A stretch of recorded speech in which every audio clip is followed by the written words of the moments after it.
Welcome to AZPM News Daily, a wrap-up of all the day's news from Arizona Public Media. I'm Steve Jess. On this Friday edition, the feds order cuts in Colorado River use. The governor says it could have been much worse. The federal government was proposing to cut the Central Arizona project by up to 77%. A Trump administration official says Mexico needs to answer for pollution. Mexico needs to come to the table and deal with the pollution that's coming over the border. And a film workshop comes to southern Arizona. Kind of a trial by fire, and we're trying to make it easier for people who are trying to get into the film business. That's ahead on Friday, August 21st, 2026.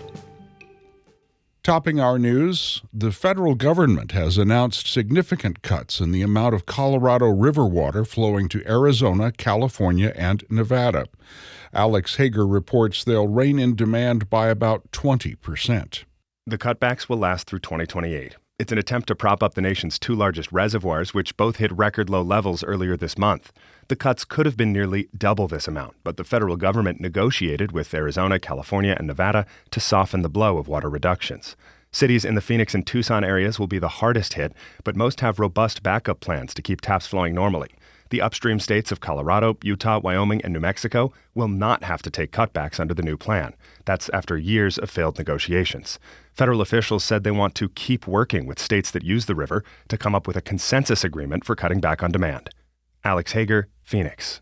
The news broke just as Governor Katie Hobbs was being interviewed at AZPM Studios on Friday. She said the state actually fared much better than it would have under the original federal plan. The federal government was proposing to cut the Central Arizona project by up to 77%, which would have been devastating. It would have been really difficult to implement. And because I pushed for the lower basin to submit an alternative plan, which we did, those cuts are going to be shared across the lower basin. The cuts announced Friday will continue through 2028. The four upper basin states, Colorado, Utah, Wyoming, and New Mexico, will not see cutbacks in their Colorado River water under the new plan.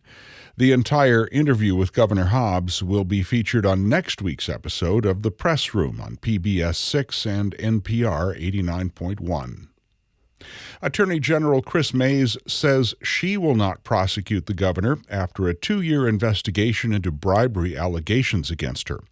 Mays' probe stemmed from a 2024 Arizona Republic investigation, which found that Sunshine Residential Homes, a foster care company, donated to the Hobbs campaign and later received higher compensation from the Department of Child Services.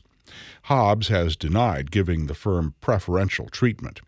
In a statement Friday, Mays said her office examined a range of materials, including state emails, campaign finance records, and more than 100,000 documents, but did not uncover evidence that Hobbs had participated in any kind of bribery scheme.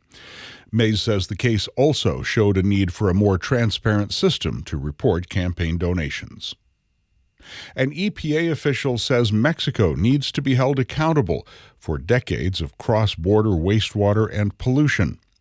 Regional Administrator Michael Martucci spoke in Tubac on Thursday.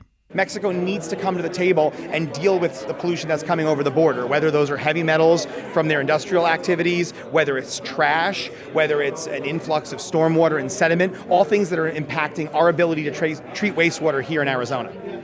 Martucci was a panelist at a roundtable with members of the U.S. International Boundary and Water Commission to hear from residents about how transboundary pollution has affected their lives. Wastewater generated in Mexico travels into the U.S. and is treated at a plant in Rio Rico. Martucci says the agency is working with Mexico and partners to develop a new agreement to ensure long-term solutions. The Copper Queen Library in Bisbee has been selected to join the inaugural Smithsonian Rural Library cohort. L.M. Boyd has more on what that means for the 119-year-old facility. The 12-month program will bring free, virtual Smithsonian educational content, expert resources, and cultural programming directly to the rural desert community. Libraries around the country are constantly adapting to challenges in their community And, those challenges are not always bad things. That gives us a focus. That gives us a place to help. That was library manager Jason Makoviak speaking to AZPM back in May. The national selection comes as a boost for Copper Queen Library. Earlier this year, it was denied federal funding for urgent structural repairs after Democrats say a GOP-led congressional subcommittee stripped the appropriation over past drag storytime events. L.M. Boyd, AZPM News. The Agriculture Department says the Arizona border will still reopen to cattle on Monday, even after the first case of the New World screwworm was detected in southern Sonora.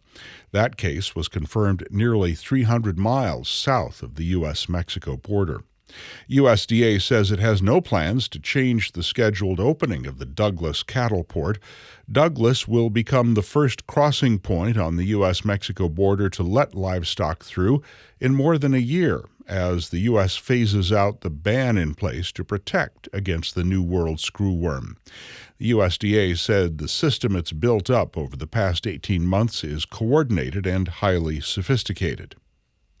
The president of Guatemala says his country has accepted more than 2,000 Mexican deportees from the United States this year. As Nina Kravinsky reports, this news adds to increased scrutiny for the U.S. practice of third-country deportations. Guatemala President Bernardo Arévalo says the Mexican nationals deported there stayed in the country for less than 24 hours. Guatemala has an agreement with the United States to accept third-country deportees, but it's not immediately clear why exactly the U.S. would deport Mexican nationals to a country other than Mexico. Mexico has accepted tens of thousands of deportees during President Trump's second term. Typically, third-country deportations occur when the country of origin has strained diplomatic relations with the United States and refuses to accept deportation flights.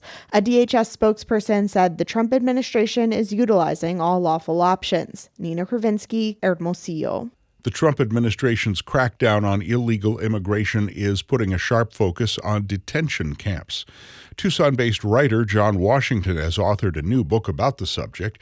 He describes how people in places like Marana are fighting back against the federal government buying buildings to use as detention centers and putting pressure on local leaders. They haven't opened that facility yet, but there have been a number of community organizations that have stepped up, that have formed in response to this. And there is some, at least, pushback that is having an effect. Washington writes for Lookout. You can hear more about his book on how to close a camp on The Press Room on NPR 89.1 and PBS 6. You can also watch or listen to it on our website. A free film workshop is coming to southern Arizona next week. Thatcher Warwick-Hess has more on that. The Southern Arizona Film Society is launching a 6-month hands-on film workshop with grant funding from the Arts Foundation of Southern Arizona. Film Society co-founder Francisco Landin says the Southern Arizona Academy is designed to help aspiring filmmakers build professional and artistic skills. Kind of a trial by fire, and we're trying to make it easier for people who are trying to get into the film business to already come in knowing how to do everything, so that they elevate themselves professionally and artistically too. Local filmmaker Ty Atiye will lead participants in highlighting a different Tucson business each month. The first shoot is set for August 24th and 25th and will focus on Brickbox Brewery. Applicants are open to Southern Arizonans 16 and older. At the end of the program, participants will make a short film together, premiering at the 2027 Nogales Film Festival. I'm Thatcher Warwick-Hess, AZPM News. And now you're caught up on the stories we've covered today at Arizona Public Media. Thanks for listening. You can subscribe to AZPM News Daily wherever you get your podcasts. I'm Steve Jess, and we'll be back after the weekend.